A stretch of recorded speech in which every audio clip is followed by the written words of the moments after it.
साळगाव कोयर प्रक्रिया प्रकल्पाच्या विस्तारीकरणाक जावपी विरोध आणि खर जाव येता. प्रकल्पाच्या विस्तारीकरणाबरोबरच प्लास्टिक लासोवपाची यंत्र बसोवपाकूय साळगावातल्या लोकांनी खर विरोध केल्लो.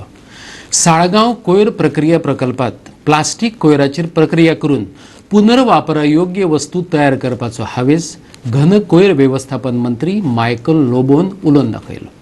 साळगाव कोयर प्रक्रिया प्रकल्पाची क्षमता वाडोवपाचो सरकाराचो विचार आसा. साळगाव प्रकल्पात 200 टन रिफ्यूज डिरायव्ड फ्यूल कोयर येता. हातूंत प्लास्टीक आनी बायोडिग्रेडेबल कोयराचो आस्पाव आसता अशें मायकल म्हणटा. हो RDF शिमीट कारखान्याक धाडटात आनी 60 टन ओल्या कोयरार प्रक्रिया करून लायट आनी इंधन तयार करतात. ह्या प्रकल्पात मायकलाक कोयर लासोवपाची यंत्रणा तशेंच RDF प्रक्रिया यंत्रणाय बसयल्ली जाय. We still do not have the mechanism in Goa in place that the RDF which comes in, what do we do with it? So we send it to cement factories in neighboring state where we are incurring on every 15 tons goes in one truck.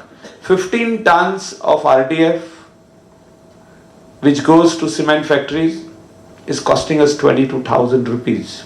When we had gone to do a study in Austria, Italy and Germany, the same plant we have brought over here, but that plant was also producing energy directly out of all this RDF material, which used to produce all these bottles and single-use plastic directly. They used to turn it into whatever now they said this T-shirt has come up.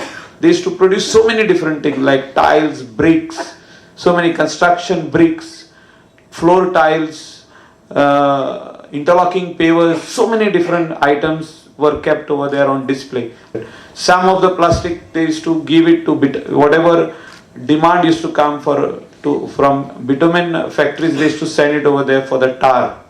So many things they were using. So we are still lagging behind, and we need to compete with the world. पणजेच्यान आमचो video पत्रकार श्याम च्यारी.